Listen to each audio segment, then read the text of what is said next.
Bluff City Media presents The Anthony Sain Show on YouTube at Bluff City Media. Stepping up to the microphone is your host, Anthony Sain. Acknowledge me.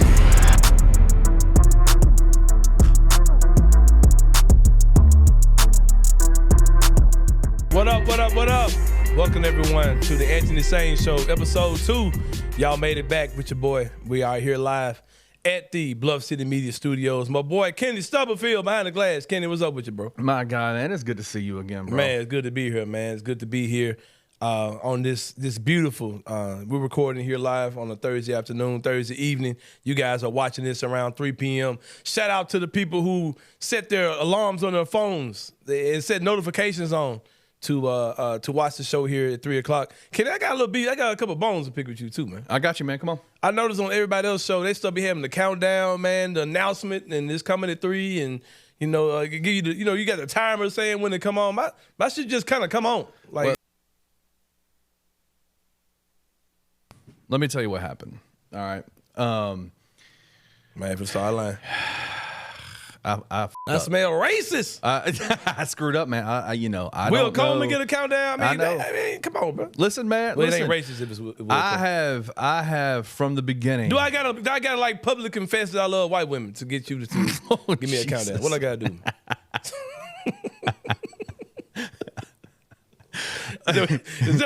What more do you want from me, Kenny Stubblefield? Man, listen.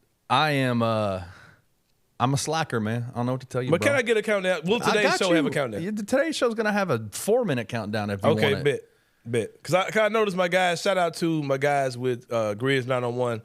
Check those guys out as well. I was watching the other day. Them folks had a countdown. Fireworks went off, and I'm like, damn. Hey, that's Daniel Greer, man. Oh, okay. So he doing that himself? Yeah, he does that himself. What I got to do? Hey, bro, I know how to do this stuff, man. I got you, man. All right, bro. I got you. All right. We cool.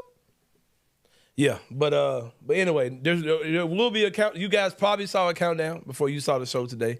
If you didn't, Anthony's gonna kill me on it's live gonna be an issue, man. Twitter, man. Already, man. But last week's show, man, was supposed to come out at 3. I'm on CP time, man. I said, y'all, man, probably looking at 5, y'all. Man, I'm gonna get y'all tomorrow in the morning. I said, oh man, my boy Kenny, we had some technical difficulties last week. We had some technical difficulties. Man. It's all good, bro. But thank you guys for checking out episode 1. You guys are back episode 2. Thank you for all the reviews, the comments, positive and negative. We appreciate you guys. People listen to the podcast, subscribing on whether it be Stitcher, whether it be Apple Podcasts, whether it be Spotify. We appreciate y'all, man, for rocking with us. We're here for episode 2. A lot of things have happened since the last time we talked. The most pressing thing is what we will start the show off with today. Let me kind of give y'all a rundown of what y'all are going to see today. We're going to open up the show talking about, of course, Ja Morant was on Instagram.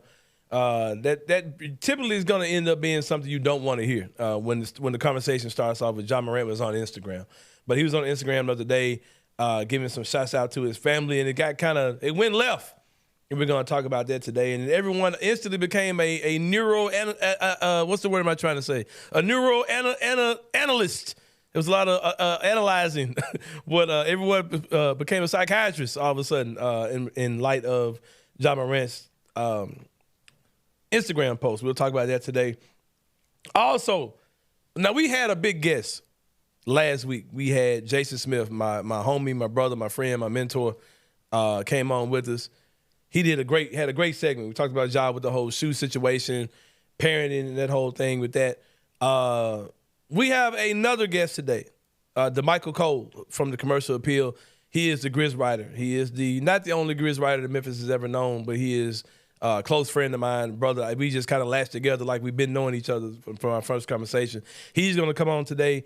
Ja Morant dropped the shoe today. No one in the city would be better suited to talk about that shoe drop and other things around it. Got some haters on my boy, man. I might have to get on y'all ass today just to let y'all know, man. Because as some people trying to take some little slick jabs on my boy, I may or may not hop upon y'all asses like a dookie diaper today in the second segment. But it's such a big segment today, such a big guest. He's going to do 2 segments. We're going to have Damichael Cole here for 2 segments today. We're going to talk to him, and we're going to wrap up the show with Inside the Same Brain, a topic that has just been bothering me. I'm going to keep it secret. We're just going to drop it and talk about it. I'm not going to let y'all know what's coming, but Inside the Same Brain will be coming in the final segment of the show. But, of course, the most pressing news, information since the last time we talked is definitely the situation with Ja Morant. Ja Morant took to Instagram.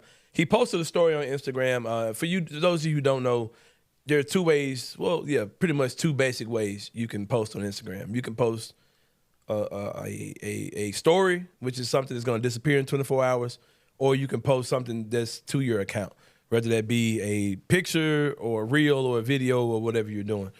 Ja did the temporary 24-hour thing, and in that story, he posted some very nice pictures as well of his mom, his dad. Someone said his sister. I didn't see that one, but they said it was his sister, and a picture of Kari, and then a final slide that said it had Ja in a Grizzlies jersey, and it said simply the words "bye," B-Y-E, with a period at the end. Someone brought it to my attention on Twitter. I went and looked on Instagram. There was nothing there but the "bye" screen. I looked it up on Twitter and saw the other pictures of his dad, his mom, and Okari. You know, on Twitter you can only post 4 pictures, so I guess his sister didn't make the count. People were telling me that his sister was in the story as well. And people kind of ran with making the assumptions of what that may be about. Right now, we know with the things that Ja has done, anything he tweets, anything he posts on Instagram, Kenny, will lead people to kind of, wonder, what's this all about? So people became investigators, of course. And there were 4 things that crossed my mind, not particularly that I thought the post was about, but really just things that I know people were going to kind of run with. The first thing that I thought people would run with is that Ja is leaving the Grizzlies. This final picture had Ja in a Grizzlies jersey saying the words "bye." And you know how every time somebody posts anything, Giannis, Klay Thompson, Steph Curry, LeBron, whoever, anytime somebody, an NBA player posts anything, you'll see people say, come to Boston or come to LA, or, like NBA players can just get up and go where they want to go at any time. So I figured that was going to come. This ain't the transfer portal. Right, exactly. Ja's not on an NIL deal. Penny probably could get Ja too, man. He probably could get him a little penny absolutely thing or something. Anyway, well, but yeah, that's the first thing I thought people were going to run with. I thought people were going to say Ja's leaving the Grizzlies, like he's about to leave. That was the number one thing. Number two, this is one of my thoughts. I thought that Ja was about to take another tour of his whole mental health facility thing that he did a few weeks ago, or a few months ago, whatever it was. I thought he was going to be doing something like that. I thought that was him saying goodbye to his family because he's about to take another trip away from his family and go, do another bid in the mental health facility that he was in last time. And I was, kudos to that. Another thought, which was actually what was going on, was that Ja was about to go into dark mode, that he was about to log off of the internet, social media, start, preparing for the offseason, preparing for the next season, getting his workouts in, those type of things. Or just, realizing that social media has been kind of a common, catalyst, a lot of stuff he's had going on. So that's what I thought for the most part. And then, of course, there were people who, now I'm gonna. There's certain words that I think you can't say on YouTube, Kenny. So I'm gonna talk around those. Yeah, let's be careful. Words. Yeah. Because we're not doing this for free. We do want all the money that YouTube has for us as well. So there were people who were not assuming, but hoping that Ja wasn't in a position where he may have been preparing to commit self-harm to himself. That conversation came up. And that's something that I thought people would think, but that wasn't what I thought. The sane brain in me, somebody needs to sponsor that segment too, man. Y'all need to throw some money at that segment. It'll bless you. But no, I figured that people would start thinking that way, that Ja may do something to himself. And that seemed to be the assumption that people kind of ran with the most. Because, just being honest, there's a lot of things that Ja is going through that could lead to that type of thought. He's kind of becoming a meme on Twitter. I've heard a lot of people talk about, Jeff Calkins talk about this, Gary Parrish talk about this, how if 20, 30 people attack me on Twitter, I harvest it. You know what I mean? And I deal with it. Like you can have a million people on Twitter who are showing you love, who are respecting you, who subscribe to everything you do, retweet everything you put out, listen to your shows, comment, share your stuff, really support you, show up to your watch parties, all those type of things.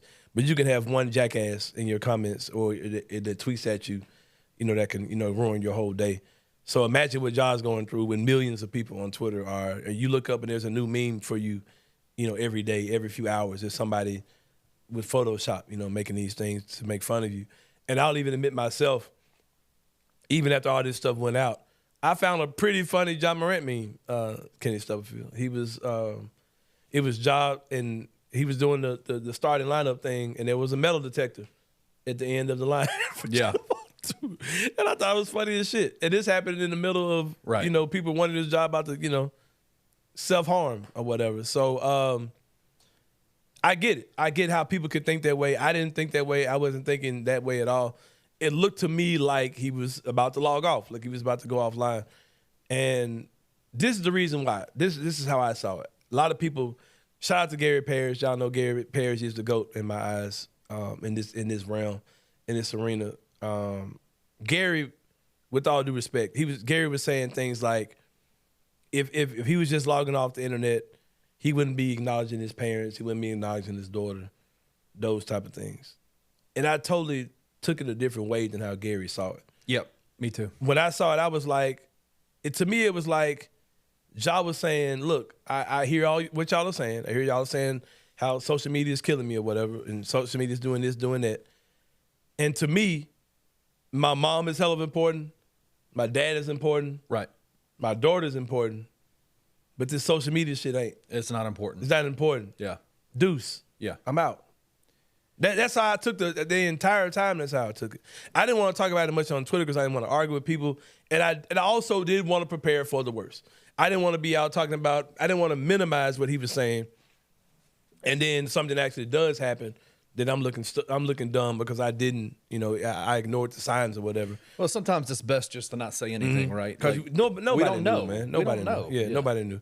So information came out later that day, early that afternoon, saying that the police department had did a wellness check on Ja.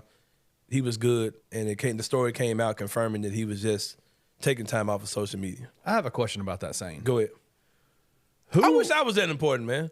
Well, yeah, that. Where I could just kind of say something on the internet and then like police show up, like, man, you good? Yeah, man, I'm good. Appreciate it. Well, my question is, like, we know kind of the general area that Ja lives in the city. Right. I couldn't tell you specifically where he lives. You might. I've actually been in Ja's house. Okay. But Ja didn't live there at the time. Okay. Someone else did. But I've been in that joint. My question is, like, it had to, the person who called for a wellness check, the sheriff's office isn't going to just do a wellness check. That someone's going to have to call and request one. That person had to have been close because they knew where to look, right? Yeah. They knew where to send the sheriff's office to. Is that what are your thoughts on that? Like, is that a little bit strange to you that someone close to him, or do you think that, am I overthinking that, or what? I would assume that call came out from his employer. I would assume that they came out from the Grizzlies. That's the theory that makes sense to me. Okay. I don't think it was like a buddy of his. I think they could have just, the Grizzlies have an asset to protecting Ja, so I would assume that, it came from them. I don't know. I mean, that's what I would assume. Okay. But then when the information came out that Ja was fine, he was just getting ready to log off of social media, whatever. And then a whole nother type of criticism came at Ja, which I totally didn't. And that's the part that was funny because you got people who are saying Ja just needs to get off the internet. He just needs to get off of social media. Ja gets off social media, and people are then criticizing how he got off of social media. And it was wild, man, just to see the range of emotions and how they shifted that day from people saying, man, I hope Ja's okay. And all the gossip sites and the aggregators on Twitter and the people who share numerous memes or articles against Ja, whatever. All these people were, oh man, I hope Ja's fine, and I hope he's good. And that kid's been going through a lot. Yeah, y'all have given him a lot. You know what I mean? We've been destroying this dude for the last few weeks, and then we have the audacity to say that we're worried about him. We hope he's fine. And then even with that turned into, oh, he's just look at him. He's just he's a narcissist, or he's just seeking for attention. He's thirsty for attention. I'm like, dude, weren't y'all just like mourning this whole situation a minute ago. Like to see that whole thing flip up was kind of sad, kind of disgusting, and I don't know, man. Like it's people just did the most all around to me. What are your thoughts on some of the stuff you saw, Ken? Yeah, man. I mean, I agree with you. It's a weird dynamic. We live in a weird and within age. hours, people were all over the place with Ja. Like, I mean, I think both of us are old enough to remember life without social media, and Ja doesn't, and people having the platform to be able to literally say whatever they want to say and feel like they have a platform in which to say it. And in a lot of ways, that's been really good for people that are, that aren't the all rich, the all powerful, the whoever they are, having a platform to be able to speak their truth. Right. But what it's done is it's given a lot of people who maybe aren't as mentally stable as they should be to have a platform to be able to say things that they say what you want to say what you want to say, and just tee off on anybody and say, and you can hide behind a fake account, all those type of things. So me and you are not, we are about as low celebrity status as anybody in the city in terms of we have a platform in which we were able to come on and do, share our thoughts and people like it and all that kind of stuff. But imagine being Ja. And it makes you go, I recognize why celebrities tend to not mess with their own social media. Why they let other people on their payroll mess with their social media. And they pay them well to do it, because it can really screw up your mental if you got people being able to come into your phone on a daily basis and just invade your space. Invade your space. Your peace. Attack it. 100%. I've got a policy now, man. I used to didn't have this policy. I had people telling me, man, don't give people the satisfaction of going to your page and seeing that they're blocked. That's not my strategy at all now. Like if anybody comes to me halfway disrespectful, anything I feel like they're intentionally trying to attack my peace, you get up out of here, man. Yeah. Like quickly, I'm blocking you. You start to realize Ja can't block that many people, man. You know what I mean? You start to realize, man, like people don't have. There is nothing in this world. There's no relationship in this world that gives people the right to invade your space and disrupt your peace. No, not at all. You've got to be able to take care of yourself. Yeah. So now the question is, a lot of people asking, is this for real? How long would Ja be off? I don't think he'll be off long. If he could just do it until the season starts, I would love it. Do I expect that? No. You know what I mean? But here's my final words I have for Ja Morant and this whole thing.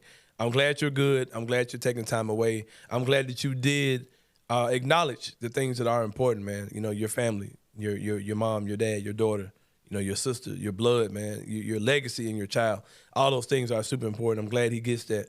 Like I said, man, like I talked about in episode 0 and in episode 1 as well, dude, your behavior may not be linear. You may get better. You may have ups and downs as far as doing dumb stuff. But, man, if you could just keep this stuff offline, hey, play the game, dude. I've seen plenty of dudes come through Memphis who just played the game. I've seen plenty of dudes throughout the entire NBA. They just played the game. They never really stopped the behavior, but you thought they did. You know what I mean? They were able to mask it enough where nobody really knew what they were doing. Ja, do the same thing. This city will get behind you, man. I promise you that. There's a lot of things you can do to rehabilitate your image locally and nationally. It doesn't really take much. There are guys who've done a whole lot more than flash a gun on the internet. And their image has been totally restored in real life and in athletics. So, Ja be fine. I'm glad he's good. I'm glad everybody's good. But yeah, we'll take a break, man. When we come back, Ja dropped the shoe today. We're gonna talk to the man who can definitely talk about that more than any of y'all out there. Even though y'all hate him, my boy, man. We're gonna get y'all ass though. He coming up next is Damichael Cole for the Commercial Appeal. He'll be back when we return on the Anthony Sain Show.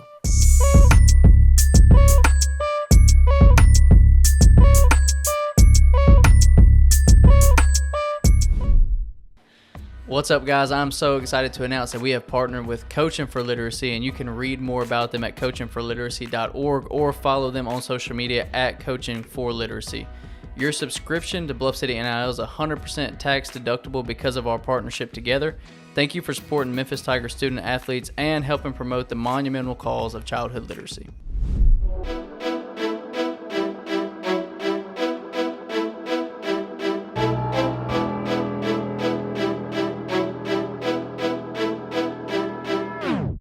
All right, we back from the Edge of the Same Show. Appreciate y'all for rocking with us, man. Today we have a very special guest, a good friend of mine, might be the best beat writer in the city of Memphis. I think he is, by comparison to these other scrubs out here. No, I'm just playing. Y'all give it up for my boy, Damichael Cole, man. He is the Grizzlies beat writer for the Commercial Appeal. A sneaker connoisseur as well. I called his brother about stuff that my old ass does not understand, Kenny Stubblefield. Anytime I got a question about, the young stuff, I can call my boy Damichael Cole. The boy's super fresh, super fly with the, you know what I'm saying? He got his shit on today. Michael, how old are you, man? 26. I'm 26. I'm What? 26, Kenny. Man, you made me feel old as hell, man. Man, I'm 42. We 43. I'm 43, you 42, dude, 26. It's my guy right here, though, man, Damichael Cole. Damichael, first of all, bro, just to catch everyone up, last week there was a lot of talk. There were several things that were pretty obvious that were being pointed to something with Ja and his shoe. You could tell there was something that wasn't right. Yeah. I gave you a call. I said, man, I'm on my Nike app because I have my son who's a Ja Morant fan, young sneakerhead. He represents well at St. Dominic Catholic School. He comes with the shoes these other dudes don't know nothing about. He's a little Fresh Prince of whatever part of town that is. Fresh Prince of St. Dominic is what he is.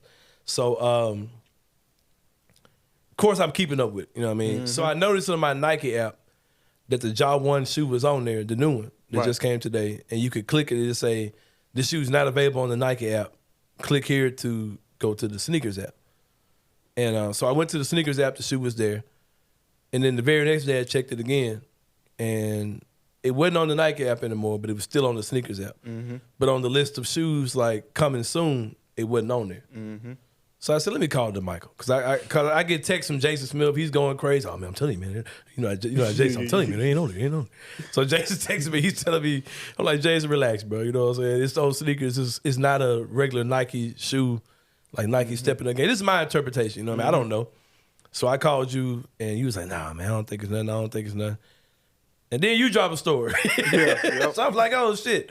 If Damichael's dropping a story, maybe I should worry about this. You know what I mean? Maybe I should be a little bit more concerned. And your story talked about how the third-party companies, the Hibbett Sports, fitness lines or whatever, weren't particularly, didn't have the shoe on their website. And there were people on Twitter telling me, the guys who I respected, the sneakerheads or consumers, way more consumers than me, because if it's not in a tub, free at a Nike giveaway or at the outlet store, I ain't gotta have it. You know what I mean? So I'm not the aficionado when it comes down to this stuff. So I was leading to what people were saying on Twitter, plus what you were saying. So you put out an article about these things, and I was like, yeah, man, it's looking like it might be something to this. Yeah. And then me and Jason Smith came on last week. We talked about it. It felt kind of pause-ish. Yeah. Like there was something about to happen. But my question for you, Damichael Cole, is why don't you want to see Ja Morant win? Why don't you want to see his shoe be successful? Why are you op? Why are you no, all jokes aside. No, but what happened though? Because something clearly happened. Like it was, you could look at the way things were moving. Third-party stores a lot of them didn't have the shoe on there at all. Yeah. Nike was even kind of changing their stuff on their website. Like I said, at first you could go on the Nike website, it'll tell you go find the shoe on sneakers. The SKU was removed, which I heard people acting like that was something happened. Like the SKU's gone, like that matters. I don't know. You know what I mean? So what happened? The shoe did drop today, or if you're listening Friday, yesterday. Them hoes sold out in 1 minute. Quickly. So what happened? Man, a lot happened. No, first of all, are you up the Michael Cole? Man, look, are you hating on Twitter? No, go ahead. Man, I know you're not. Everybody know. I'm born and raised in Memphis, man. Yeah. I really, anybody think I'm anything like that, I laugh it off. Yeah, I know it, bro. Go ahead. I bleed this city, but like for real, like more than some of these outside people. Say a name, man. Say these folks' name, man. No. But for real though. All right, go ahead. The thing is, I'll say these folks' name, bro. No. I know there's certain stuff, Giannato and them like, hey man, you can't go on there. I mean, Sain will trap you into this stuff, man. Bro, but regarding the shoe, bro, like here's the thing. It was so much going on behind the scenes that a lot of people didn't pay attention to. And I wrote two stories. I wrote the initial story that basically said what everyone knew. Cause you dropped the Trump card on their ass today, bro. You can't make that, bro. Let me let y'all know something real quick. And that story that I dropped yesterday or today, whenever you're listening to it, but on the same day as the shoe released. The thing is, a lot of that information, I mean, I already knew a lot of that information a week in advance. Right. And it's like, but you didn't want to just hit them with all that, man. You seen Training Day. Yeah. Seen Training Day before.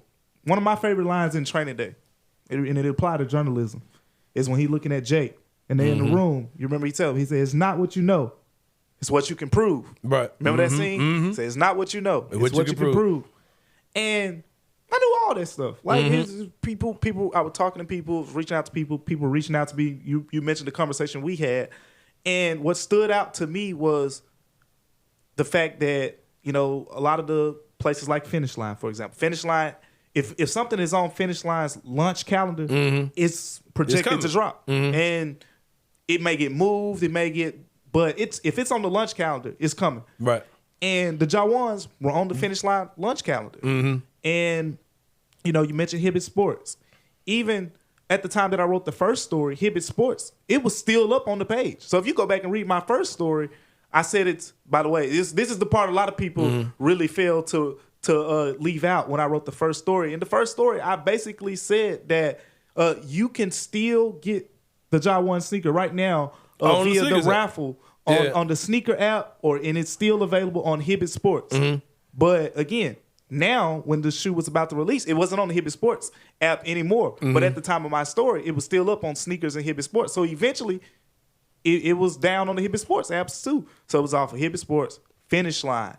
There were some other places, where it happened as well. And then, basically leading up to the story, like when I wrote the story, I kind of just confirmed some things on that day just to make sure, and it kind of came to the conclusion of what I thought a week ago, but it wasn't about the Sneakers app.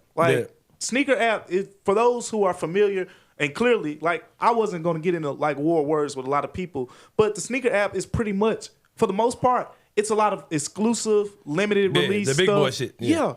And some people will remember. Ja Shoe has graduated into the big boy shit. Yeah. He had a sneaker release. He had a release when you on sell the the app. shoes out in a minute, you graduate to sneakers. Exactly.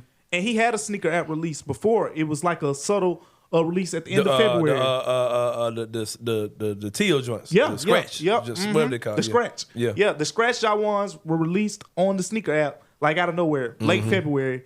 And it was a limited release. And that's how some people were able to get their hands on them and wear them to Grizzlies games and whatnot. So this wasn't even the first time, there was a sneaker app release.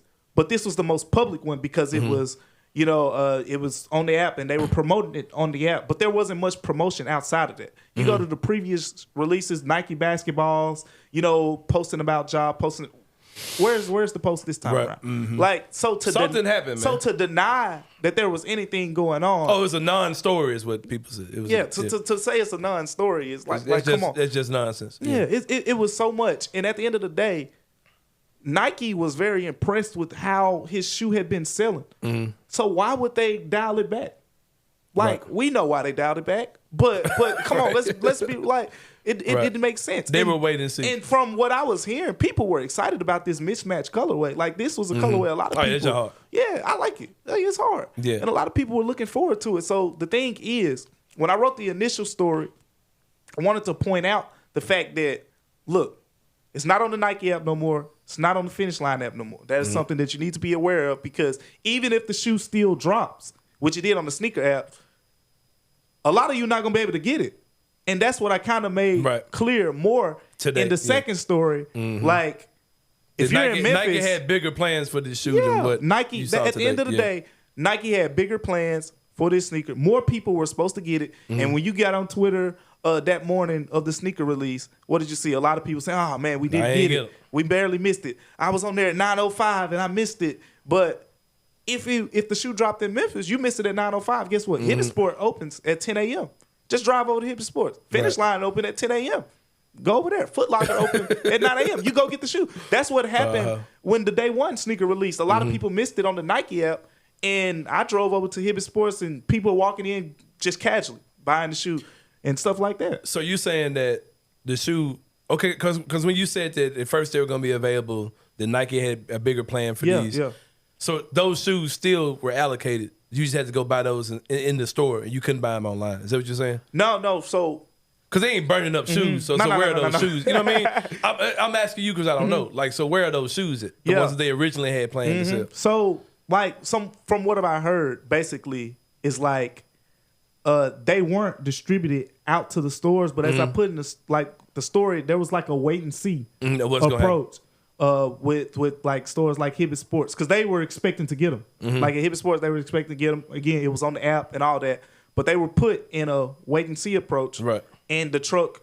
You know, so they somewhere with some tape across them. Just hey, you look. You can't say too much. You know how these Memphis people do these trucks. Now these Memphis people do these trucks. Hold on. Wait, you said them just exactly. But you said everybody sound Memphis. To my knowledge, they didn't put them out in the stores. Right. And that's another thing. I'm glad you said that too, man, because I think that people forget that this is Memphis, Tennessee. Yeah. And I know that there are certain things that the good people of Bluff City Media don't want me to say. But I'm about to go into a rant. We never discussed the N-word, whether I could use that or not. Kenny, real quick, can I? No, I don't need to say the N-word, dude. Kenny Stubblefield, I'm waiting on you. Is this what you got, man? The N-word. We never discussed the N-word at all. So we're gonna say no on it. Oh, the N-word? Yeah. We saying no, right? Yeah. Why am I asking a white man?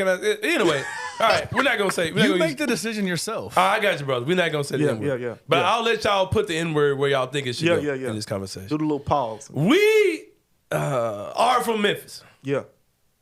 Okay. With that being said, when we get to calling people and shit, it ain't like when the Chris Harringtons or the even the Drew Hills or the Jeff Calkins.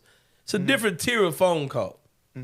When they get on the phone, hey, I know so-and-so who's the vice president of marketing at Nike, and let me call them, and let me call their PR rep, and can I get Phil Knight, secretary, on the phone, Sonny Vaccaro, No, we ain't got to do all that, bro. We are some born and raised Negroes from Memphis, born and raised here. Yeah. I could call Pooh Man, who worked third shift at Nike. Little fool, y'all got them just up. Y'all got them just on the shelf or not? I don't pay full price for shoes, man. I can't. The shoes I got on right now, these was a birthday gift. Right, just given to me from somebody that worked at Finish Line. And I'm sitting there watching this whole thing go down, and I'm listening to Jason and John today, and Drew Hill comes on, and Drew's like, man, there's nothing I heard that made me thought they weren't coming out on time. I'm like, Drew, who you talking to? Were you talking to Pooh Man who worked there and shit? Pooh Man. Can you call Pooh Man? I just want to say one thing. Your white accent is offensive. His white accent is offensive. I take offense to this. What did I say in the white accent, man? Huh? What did I say? Listen, guys. Well, nah, but for real though. That's like the white nerd accent, but right? shout out to Drew Hill though, man. Shout out to Drew Hill. Shout out to Drew Hill. But I'm like Drew, you ain't like talk to nobody though. Like, of course you ain't heard nothing. You know what I mean? So like, this Memphis, bro. Confession time. Kenny Stubblefield, just gonna do a room check. Are you on the list? I don't even know what the list is, so apparently not. Michael Cole, are you on the list? Oh yeah. Definitely. Anthony Sain, are you on the hell yes? With that being said, man, I can call up Pooh Man, Quita, Nardo, Trail, Tron. I'm paying $60. Hey, fool, them Johns. Hey, man, y'all got them Johns on the shelf or what? Man, I don't know what they finna do with them Johns, fool. Man, they said them Johns taped up, fool. Man. They ain't let us go in the room with them Johns, fool. On my mama. It's Memphis, bro. Like, it's a whole other level of phone call we can make than what I was standing in line. Drew Hill can make. I was standing in line 5th grade and Nike get Air Force Ones for $50. Man. Yeah, bro. Like, it's a different level of phone call, bro. I can call Keisha, who's the manager at Finish Line in Wolf Chase, and be like, hey, y'all got them Johns or not? Y'all selling them Johns? Fool, man, don't tell nobody, fool, man. Man, what they finna do with them Johns? Them kind of those kind of organic conversations come. Basically, what I'm trying to say is, bro, don't come in my guy, man. Cause he know what he talking about. He ain't putting nothing in no story if he don't know what he talking about. So y'all need to relax. He heard something, man. And like you said, the shoes weren't as available as we thought they'd be. And so do you think Nike was making like you said a wait and see approach, saying just a few minutes ago? Are they testing the waters? Like, listen, man, Nike wants to make money. they can sit there and they can sit on their high horse and say we don't want to support Ja for whatever has happened. Yeah. But do you think that this was kind of a test run to kind of test the waters and see? It feels like they wanted to see because NBA hadn't made a decision. It seems like they're not in a rush to make one. Nike's like, all right, let me see what this does. Yeah. Oh, it sold out in 30 seconds. All right, bet. Yeah, pretty much. I mean, wait and see approach. That's kind of the feel that I've got from them. They want to see what happens with this NBA decision. You see, they haven't made a statement. You remember the first time, Ja's first incident in March with the Instagram Live. They came out quickly. They came out same. I mean, it was hours later. But this time around, a little different. Quiet.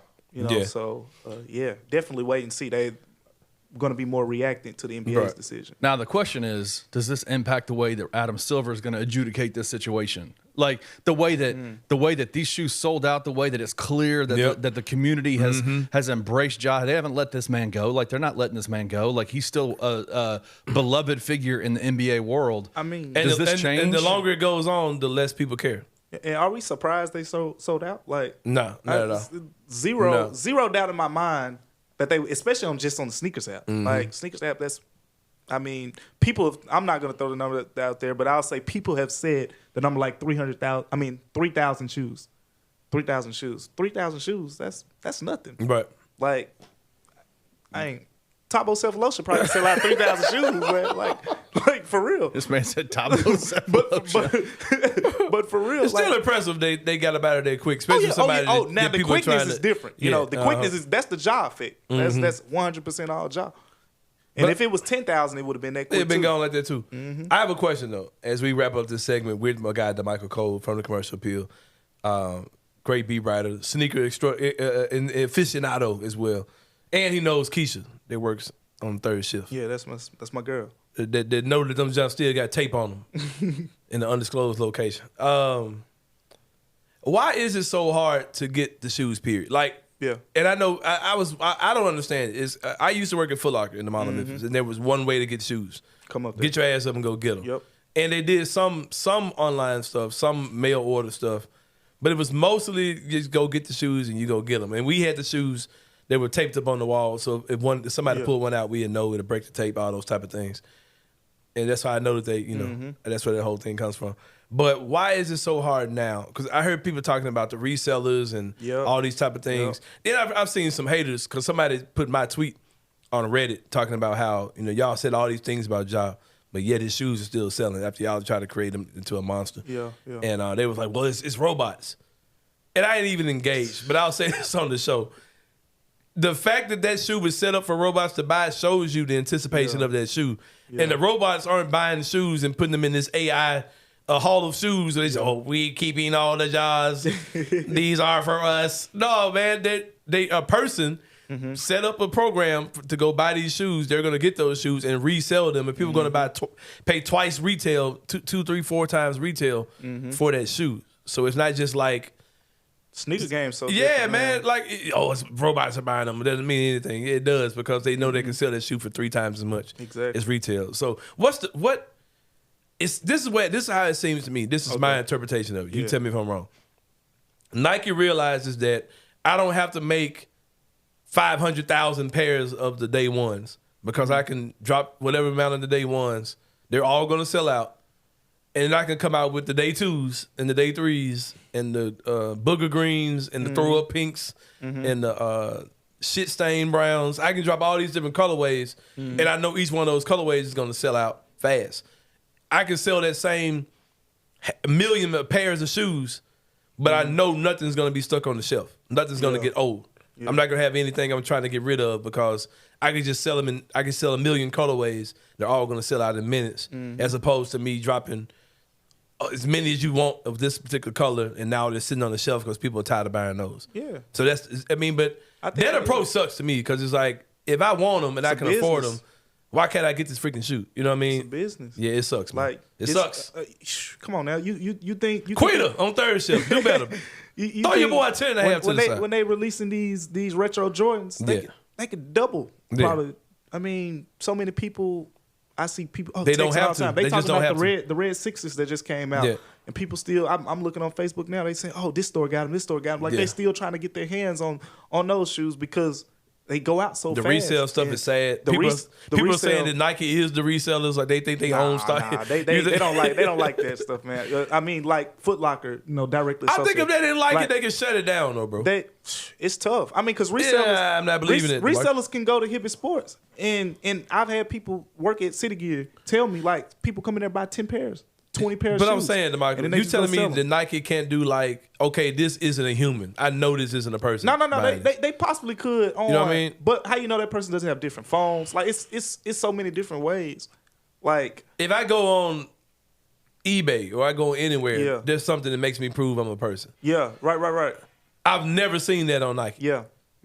I think Nike is fine. They have to be fine with resale. Multi-billion-dollar corporation. Like I just feel like if Nike makes you do a face scan before you order it, I don't believe that Nike cares, bro. Like I don't think they care at all. Just the bottom dollar. Just buy the shoes, whatever. And I think they probably own StockX too. I don't think they fans of the resale. I don't think they fans of that because they would shut it down. They jack up your prices and whatnot. But I mean, the whole sneaker game is so different. Like you talked about when you were working, in the mall. Mm-hmm. Like I know it's completely different then because it's different from when I was a kid. And I used to go get all my shoes. Mm-hmm. Now I don't go anywhere because the shoes that I want, you can't buy them in stores. No, you can't do it. Like you have to either, for me, like we were just talking about. I know Keisha, I know Lil Man, I know T, and Pooh Baby, and I tell them, hey, you got these shoes coming this week. Put that aside, man, for your boy, and I'm gonna come get them. All right, but check this out, man. Like to your point, what we were saying about the whole can Nike stop this thing? Right. I used to work for a company that used to resell stuff on eBay. Yeah. And Nike was like shutting stuff down. Like they were like, nah, man. Like I don't even know those are real. Like you can't sell those unless those are verified to be real. Yeah, authenticated. You can shut down who's selling your stuff, man. Like I don't know. I'll leave it alone. I'll leave it alone. Maybe they can. It sucks though, man. I know. I don't like it. I ain't saying it for me because I don't really want the shoes. I ain't ever bought shoes off of StockX. But it's just really unfair, man. That people like, especially here in Memphis, want the shoes. Got the money, getting up early to buy them, and can't buy them. And I don't like the fact that they gotta competing with a robot. Yeah, I should have to compete with a freaking robot. And that's what the story is most about. Like a lot of the people that's coming against me, like, bro, I'm trying to help y'all get your hands on the shoes. Right. Like I'm writing about where you can possibly get the shoes, and you want to come at me, man. Like man. And basically what DeMichael was saying. We can't say the F word. It'll get us. F y'all though, for real though. But no. We about to take a break. You gonna hang out for another segment? I'm here. All right, we're gonna chop it with DeMichael again. When we come back, we'll talk to him about more of what's going on in the world of the Grizzlies, the offseason. Talk about Tyus Jones. We'll talk about possible trades and more here on the Anthony Sain Show. We'll see y'all in a minute.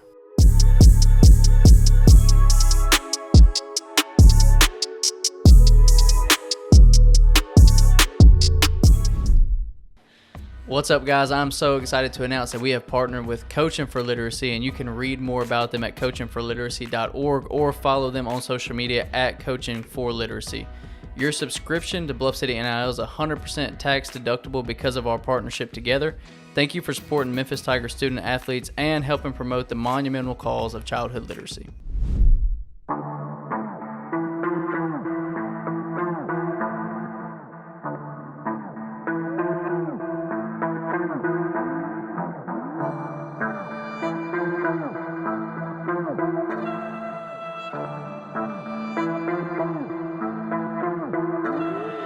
All right, we're back on the Anthony Sain Show. Got my boy DeMichael Cole. Had a quick conversation with Kenny Stubblefield over the break. He told me, man, I don't mind what you say. I said, man, I don't want you editing stuff out, man. You know, I know if I say the F word, you got to go in there and find it, edit it out. Kenny's like, I don't mind, just be you. So f*** y'all, basically, is what I had to say. Everybody hating on my boy. F*** all y'all. Matter of fact, f*** y'all with the sickest you can find, actually. Or I can find, or whatever. But no, f*** y'all hating on my boy. Y'all ain't got the plugs my man got, man. Y'all can't call up Pooh Baby and them, man. You don't even know Pooh Baby. If you saw Pooh Baby, you'd be scared. Don't play with my boy, man. Y'all know that man got connects, man. Don't man. Hey, Pooh Baby, we appreciate you, baby. Hey, 10.5. Put him to the side. Gabe, size 6. Put him to the side for you, boy. But no, man, y'all got to stop all that, man. Y'all ain't from here, man. Y'all know you can't make them calls to the hourly employees, man. Like from all these folks, man. Yeah, But appreciate you coming on today, bro. For sure. We gonna chop it up real quick to more basketball, Grizzlies centric stuff. First of all, the post yesterday, I talked about that in the first segment. What are your quick thoughts on Ja's post on Instagram? What did you think he was on when you saw it? Man, I try not to make nothing of that because, especially with my job, but just in general, you know, you can't be too speculative when somebody is that open ended. You know, with a post like that. For a dude is addicted to social media. Yeah, for real. Yeah. It's literally. I know a lot of people, like I said, I've seen a bunch of people his age, around my age, do the whole like goodbye thing to social media. Yeah, and but they make it a little bit more clear. They say, you know, I'm getting off social media. This ain't for me anymore. Goodbye Instagram, goodbye Twitter, whatever the case may be. But his was more, love you mom, love you dad. He did make a post about his sister. He congratulated her. He showed the picture of her signing. Yep. And then he did his daughter or whatever. And then he was bye. I'm out. And you know, my immediate reaction was one, check, see if he's all right. Like ask people around him, make sure he's all right. See what they're talking about. And just that, because at the end of the day, that was the most important thing, and that was the most notable takeaway for me is. You got to make sure, you know, make sure he all right. Yeah. But outside of that, I can't do that. I can't find myself like, man, what does this mean? Because you're not gonna know. Yeah. You're not gonna know until you know. Right. Yeah. Yeah, it was crazy for sure, man. Like I said, I was leaning towards the more positive outcomes. Yeah, I really wasn't focused, not just kind of choosing to ignore those things, but it just didn't come out. I know, as a fan base, people are gonna. Oh yeah, for sure. People are gonna try to figure it out, pick through the message, and read between the lines and stuff. Yeah. What are your thoughts on the suspension? How long you think it gets? Man, I don't think it'll be as long as some people think. I'm thinking 15, 20 games. Yeah, I think I'm there too. That's my number because at the end of the day. There's a hard number that I feel like they can't go over. Yeah, and that's 30 games. You know why? Yeah, we ain't getting to the Miles. You get into the Miles Bridges territory. You asking for a whole number. If he gets that number, and Miles Bridges got that number, something went wrong.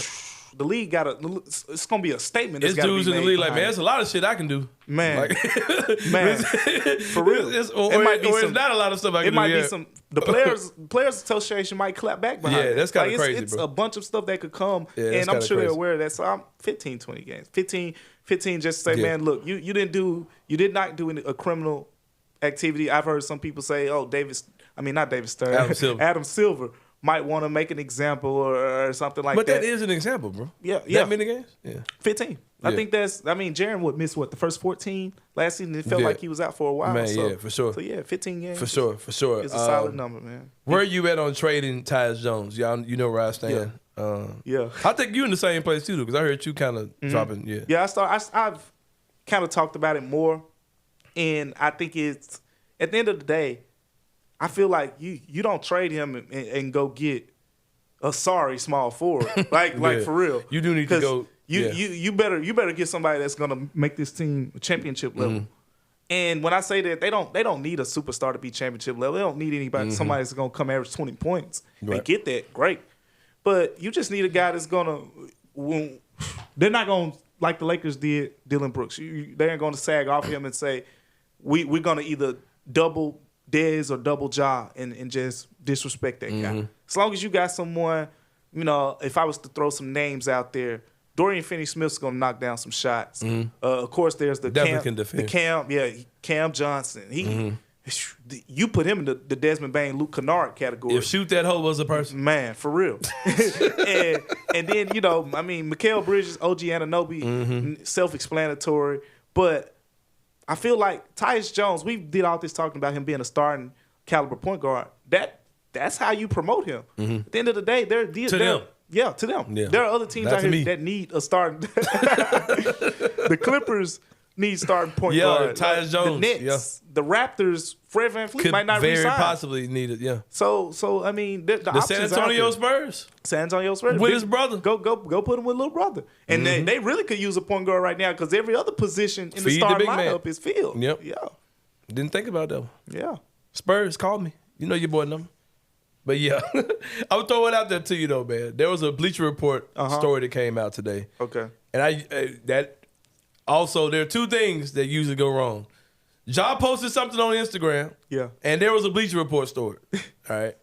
About trades. And a Bleacher Report story about trades came out. I don't know who it was. I don't know if it was a senior writer. I don't know if it was or the junior writers or interns. Freshman writers. Yeah, whoever. But it was an OG Anunoby trade. Okay. And you know I'm down for all OG Anunoby trades. Most of them that you see involve Tyus Jones. Right. Especially from the Grizzlies side. Exactly. I think that Tyus is a necessary part to make this happen. This particular trade was interesting. DeMichael Cole. No Tyus Jones. Well, then who? They said Brandon Clark, Okay. who the Grizzlies just signed to a $15 million Yeah. Nice pretty much extension. a little bit more than what you're paying Tyus. Yeah, took care of him. David Roddy, Big Body Roddy. Big body Roddy.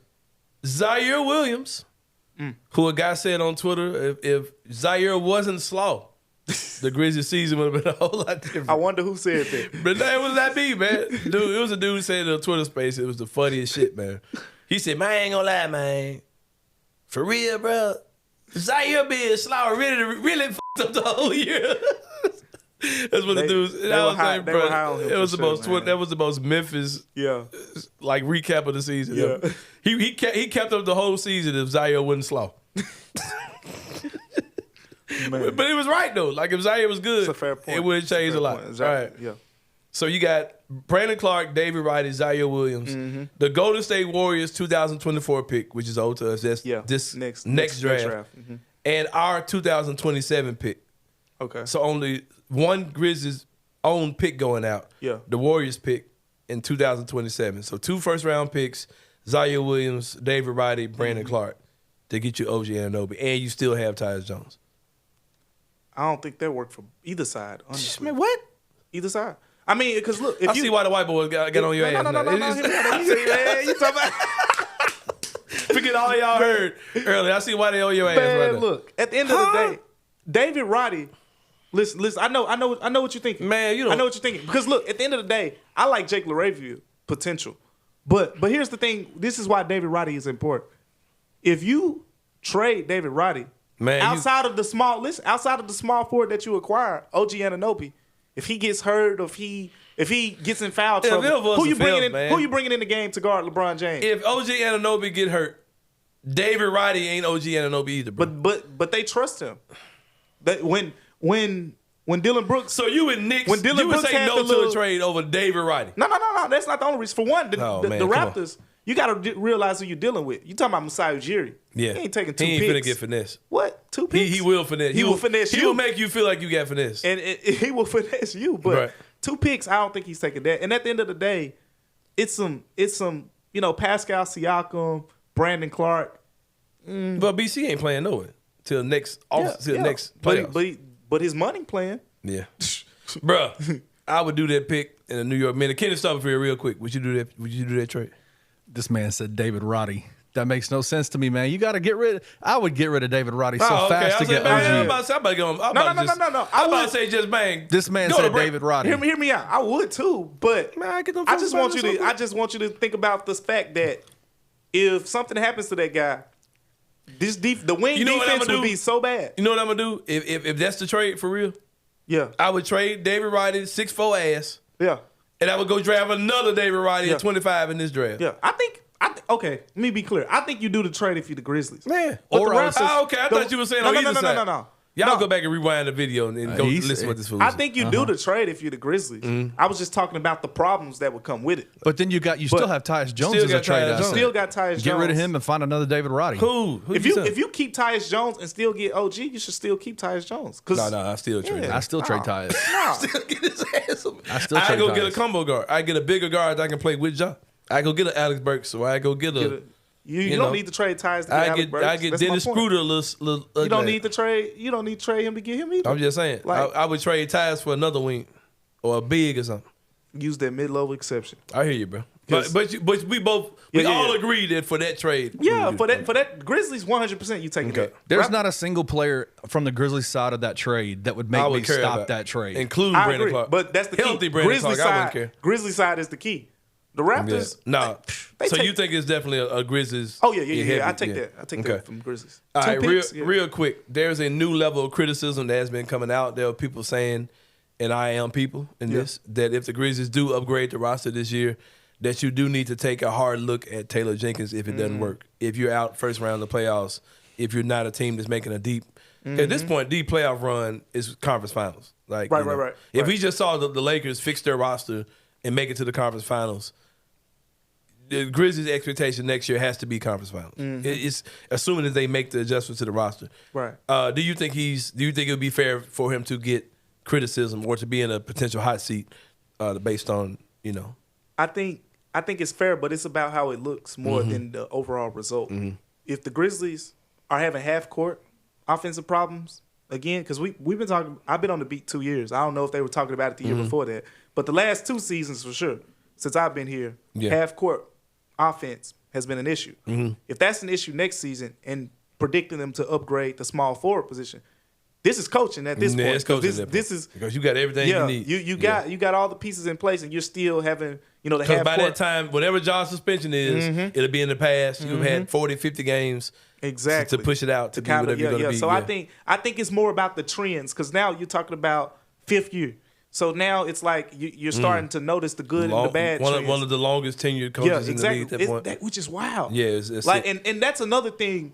It's less about because some people say, "Oh, Taylor Jenkins is one of the best coaches in Grizzlies history." Yeah, but at the same time, it's more about keeping up with the Joneses, I guess, in the league. Which you can argue if that's fair or not because Shamonte Williams has been fired. No, I don't think so. But at the end of the day, it's what have you done for me? What have you done for me lately? Not lately, but now. Yeah, what are you doing right now? And the thing about it, what got him fired, I think, is his playoff exit losses were both embarrassing the last 2 years. And if you look at Taylor Jenkins right now, the trend that we're seeing is back-to-back regular seasons, number 2 seed. You going out looking like kids, immature. So this is a big year. You losing 3 or 4 games before you decide to make an adjustment. This is a big year, man. Yeah, like for real. I think it is for sure.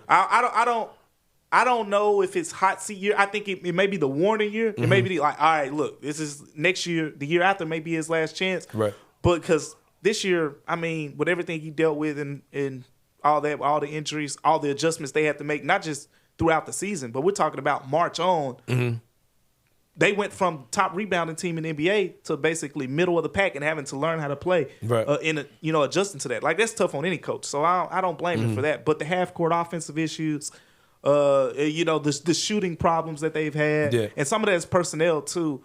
But and some of it is getting your personnel open, or running good plays for your personnel. Exactly. So I feel like it's fair to start asking that question now. Like it's about that time for sure. Michael, I have a question for you. What's up, Kenny? So in our Discord over at BCM, one of the conversations that's been having right now is this idea of the Grizzlies' window, their window for a championship. Oh, man. And we've been hearing for the last however many years, 4 years Ja's been in the league, Jaren's been in the league, that the Grizzlies are so far ahead of schedule from what the front office has thought that they should be. Yeah. Do you think that this past season was their first opening of the window? The window was open to win a championship and they squandered it? Or do you think they're still outside looking in window? I think this was outside looking in, but this still was a progress year where you should have made the Western Conference Finals. You should have. If they beat the Lakers in that series, and a couple things, really, you just go back to what was it, Game 4?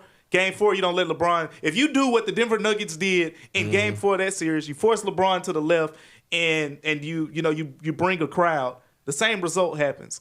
But he got right, got into overtime, and you win that series. I think they beat Golden State. I was very firm on that. I think they win that series against Golden State just on how the teams were playing, how they matched up differently this season. No Steven Adams, every team, and whatnot. And you go to the Western Conference Finals, and it's a step up from the previous couple years, and people feel a little bit better overall.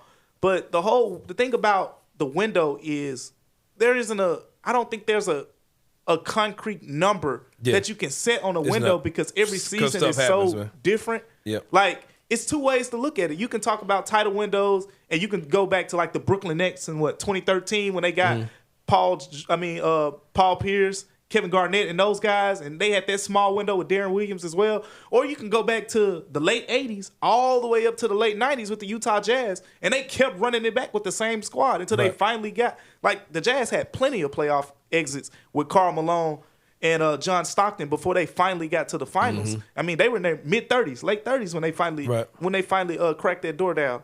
So I think the Grizzlies, as long as you keep the core together, like at the end of the day, championships are about cores. Like the Bulls kept, Pippen and Jordan together for those championship runs. The Warriors have kept 4 guys: Iguodala, Steph Curry, Draymond, Klay Thompson. Everything else on that roster has flipped over. Yep. If you keep Ja, Dez, Jaren, potentially whoever this fourth piece could be, maybe Steven Adams, however you figure that to be, you keep those core guys together, you're going to be in the conversation every year. And eventually, if you're winning 50-plus games for the next 6 years, they're going to crack.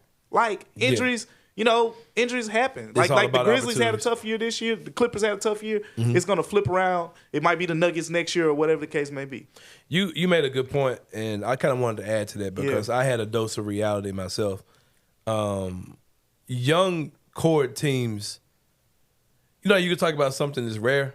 Yeah. Like, that never happens. Like, a young core team, like, everybody thought OKC was going to win. In my lifetime, I've never seen a young core team win a championship where there's one exception. I mean, like, where a team is the star of the team is a young dude. When I say young, I mean, like, younger than 27. Yeah.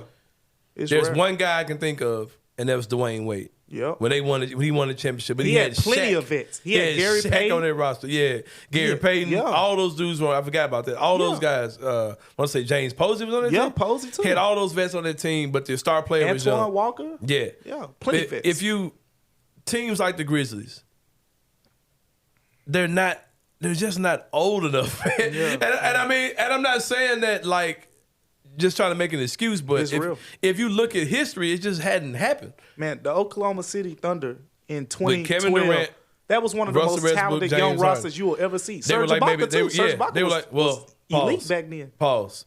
Allegedly, he was young. On paper. Man, you so no, because Serge Ibaka went from being 25 to 40. Man, you so serious, man. If y'all think Serge Ibaka is whatever age they got on paper, you lost your mind. Man, you so serious. Well, the other 3 guys were all-star level. We believe those guys were the age they said they were. The point is, a lot of people forget saying that they were favored to beat the Heat. Yeah. Like, going into that series, they were the favorites. Like, but the Heat manhandled them. Right. 4-1. And I said that to look at a team like Boston. Like, I've had these conversations with a couple of friends of mine and just looking at time. You talked about Utah. Yep. They didn't crack until finals contention until they were in their 30s. Yeah, mid-30s. This team with Jason Tatum and Jaylen Brown, this is their 6th year together. Yep. They've been to the conference finals 4 out of those 6 years. As a rookie, if I'm not mistaken, Jason Tatum went to the conference finals. There are people saying that they should break that team up. I get it. I predicted that team probably will look different. I think that I'll say this too, the Supermax contracts really messing up the NBA. That play a role. Because it's causing a lot of nasty stuff to happen.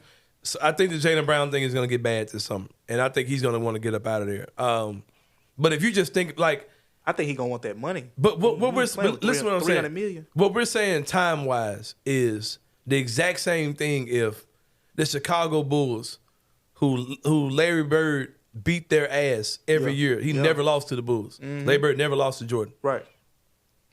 Imagine, oh, damn, man. Jordan lost to Larry Bird until he got old, right? Until Larry Bird got too old to beat him. And he still never lost to him. Man, Jordan and Pippen, we just saw them lose to the same Detroit Pistons team 2 years in a row. 2 years in a row. What if Chicago was like, let's break this shit up? Exactly. We ain't got it. That's my point. Jordan and Pippen can't figure out how to win. That's the stuff we're saying about Boston right now. Those dudes are 25 and 26 years old. It's so premature. This era that we're in is so immediate gratification. We might have to wait a while on Ja and Jaren before they're ready to crack that championship winning threshold. They might get, because history says might be a couple heartbreaks. Yeah. Like they might get close. They might even get to the finals. Like that Suns team did. Boston got to the finals. Their Suns team went to the finals. Yeah. But man, young core teams don't win. The the last real core team that won was like in the 70s with Lionel Hollins and them for Portland. Tough, man. You know what I mean? It's crazy, bro. It's you really have to wait those guys out. It sucks. I ain't gonna lie, but it's just. But I tell you LeBron what, didn't do it. Jordan didn't do it. Whoever you're talking about, the greats. Steph Curry, those guys were 26, 27 you years put the old. right vets around them, it's possible. It's possible, yeah. We'll see, man. We'll see for sure. Boston went to the finals last year. They were young, couldn't get over the hump. This year, they're looking like a totally different team. But yeah, man, it's interesting to talk about for sure. Glad to have you on, though, man, for sure. My guy, DeMichael Cole, good friend of mine, of course, brother of mine, Grizzlies beat writer for the Commercial Appeal, join us today. We're about to take a break. When we come back, we're going to do Inside the Same Brain. We're going to talk about something that I did not know was really a thing. We're going to talk about it, though, Kenny Stubblefield. We might play Ask a White Man on this one, too, which we tend to do throughout the show with Kenny Stubblefield. But, yeah, we'll see you guys in a minute here on the Anthony Sain Show.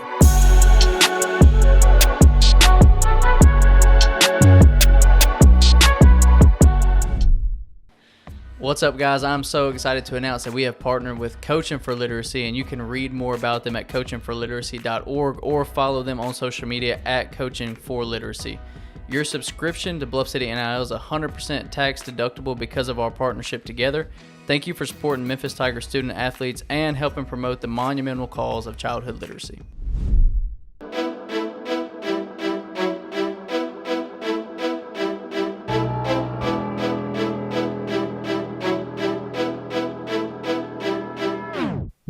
Welcome back, y'all, to the Anthony Sain Show, final segment of the show. Shout out to my boy, DeMichael Cole, coming out again, beat writer for the Commercial Appeal. Wanted to clear up some things on the whole Nike shoe drop with Ja today. Good stuff, Kenny. I like how he was talking about how something clearly had to happen, and with intel he had, stores they were expecting more of the shoe. I don't know what Nike may have up their sleeves, man. They may re-release the shoe again.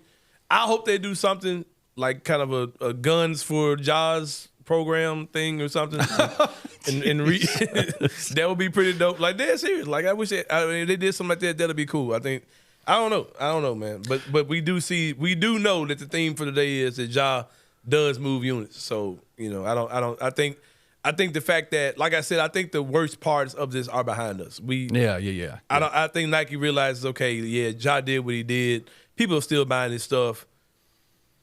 Nobody's gonna think any worse of Ja the longer this goes on. No. So I look forward to that. For me, honestly, that second segment with DeMichael talking about the shoe thing, it just made me grateful for guys like DeMichael that know what the hell they're talking about when it comes to that stuff. Because I am so lost. It can call Pooh Baby in there. Right. I'm just so lost on the shoe game stuff. Yeah, man.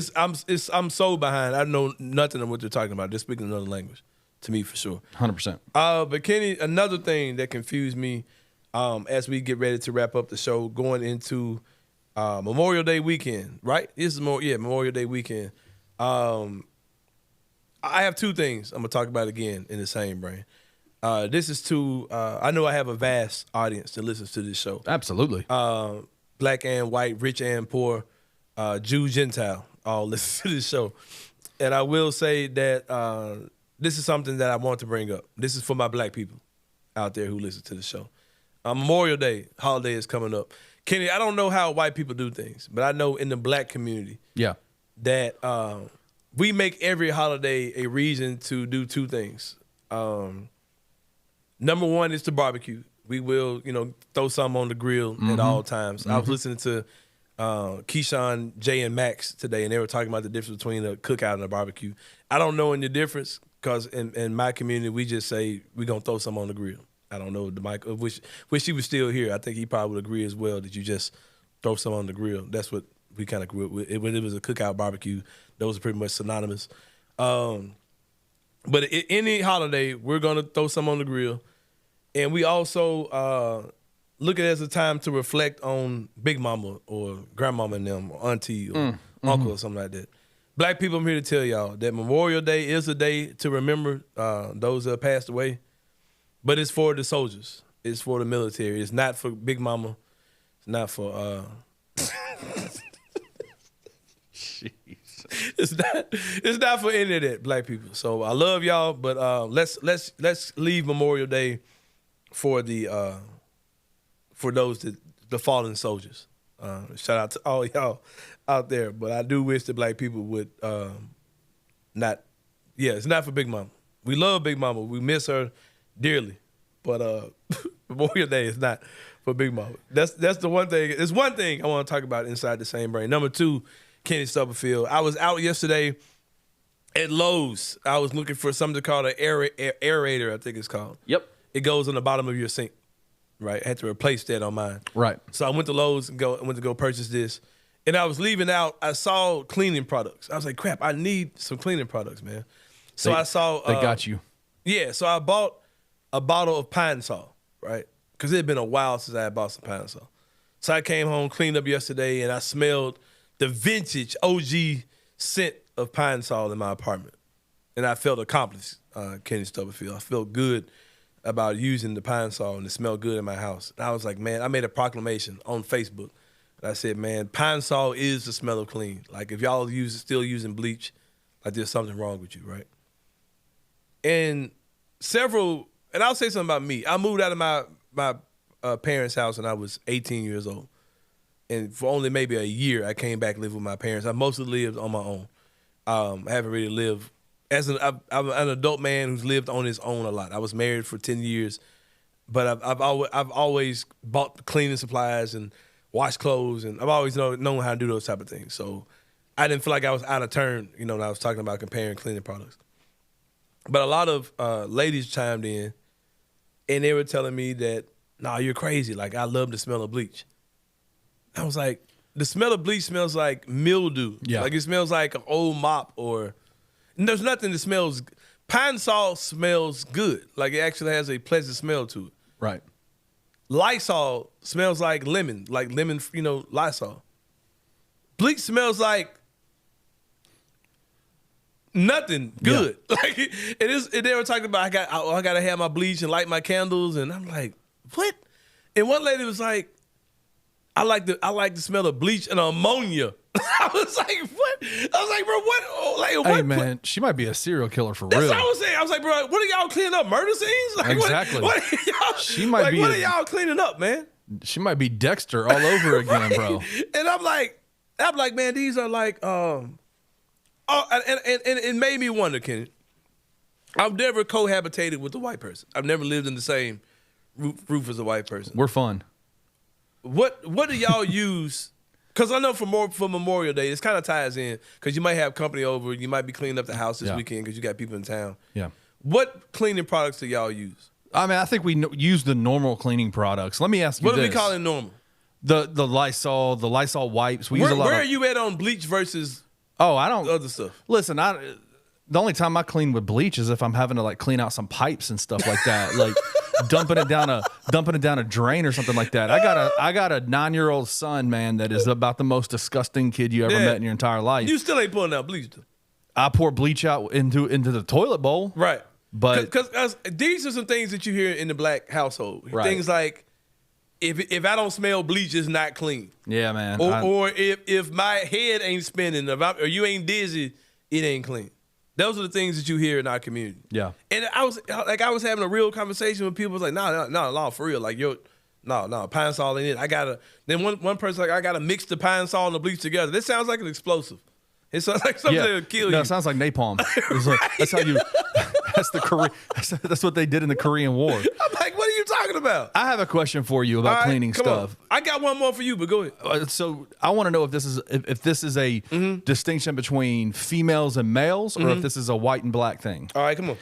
When you know that you're about to have company over to the house, and you clean the bathroom up, what do you let's hypothetically, one of your guests needs to go and use the bathroom. They wash their hands and they look over and they're trying to dry their hands. When you have company coming over, what do they dry their hands with? I like to have them a nice full roll of paper towel in there to dry their hands off on. Because I'm a bachelor. So my body towel that I dry off with that morning also doubles as how I dry my hands off. But I don't want you rubbing and then you got a staph infection, fecal matter on your hand, ball sweat. You know what I'm saying? Would you provide, like, you go get a roll of paper towels and bring it into the bathroom? Sure they got. I beat them to the bathroom. Make sure they got a. I don't want it to be like the little You want them to be able to throw it away when they're done. Throw it away, yeah. Mm-hmm. Okay, cool. So that makes sense. My wife, I never, ever You about to get yourself in trouble now. in my life saw this before I got married to Tracy. She has stacks of designer napkins that she puts on the sink. I've seen that. Only for company when they come over. I've seen that. And I'm like, why don't we have this bath towel in here? Like, we use the bath towel when everybody else, when it's just us. It's just us, yeah. Which is also super nasty, man. You washing your hands. Disgusting. And then placing your hands where you just dried your ass. Right. Earlier today. Yeah, we're people, I'm telling you, we man, do nasty shit as people, man. We're nasty. We do nasty shit. But here's another thing, too, Kenny. As a white man, have you ever seen either your mom or Tracy season the bathtub? Or do you even know what that's referring to? Season the bathtub. Is this a so there there's a product called Comet that's a powder. Yeah. Right. So, my mom used to use Comet all the time. But I guarantee you she didn't use it like we use it. Do you take a bath in Comet? No. Oh God. All right. Now, hold on. Okay, we got to wrap up. Listen. How many kids were? All right, kid. Seasoning the bathtub goes this way. Have you ever seen chicken get seasoned? You white, so I have to ask you. Have you ever actually seen seasoned chicken before? Yes. All right. Black people believe that if you use Comet powder, which using Comet powder is ridiculous anyway. Like that within itself is stupid. Like there's no point in using Comet powder in 2023. But we believe that the way you're supposed to clean your tub with Comet powder, Ajax powder, whatever you're using is, you sprinkle the dry powder on the dry tub or the semi-wet tub. Yeah. And you let it sit there like you're seasoning chicken. Like right. You let it sit there. You let it degrind. Yeah. So you're more familiar with this than I thought, right? Absolutely, man. I grew up in Memphis, man. I know a lot about this stuff. All right, I'm here to debunk the theory that thinking that actually works. It's actually doing anything. You can actually just put that powder down, come with the water, scrub, like rinse, immediately, and keep it going. You don't have to let it sit there for 20 minutes while it breaks down the dirt follicles. You can just kind of use it like it's normal. That's the reason why bathtubs haven't lasted for very long. That stuff is you done burnt the enamel off. Oh God, man, I gotta get up out of here, man. Hey, but for real though, for Kenny Stubblefield behind the glass, for my guest Michael Cole, who was awesome today for the 2 seconds before this one. Yeah, hope you guys have a great Memorial Day. Shout out to all the troops that passed away for us. We give you guys memory on Monday, and shout out to you too, Big Mama. We love you. We miss you. We miss you, Auntie. We miss you, Uncle Tuck, Uncle Buck, and all y'all for sure. But yeah, we about to slide out, man. But till we see y'all next time. For Anthony Sain, I'm Anthony Sain. Kenny Stubblefield behind the glass. We'll see y'all next time. We out. Thank you for listening to the Anthony Sain Show. If you enjoyed this episode, leave a rating and a review wherever you download your podcasts. Also, like and subscribe to Bluff City Media's YouTube page. For comprehensive coverage of Memphis sports, head over to www.bluffcitymedia.co and find out how you can become an insider. We will see you back here next week.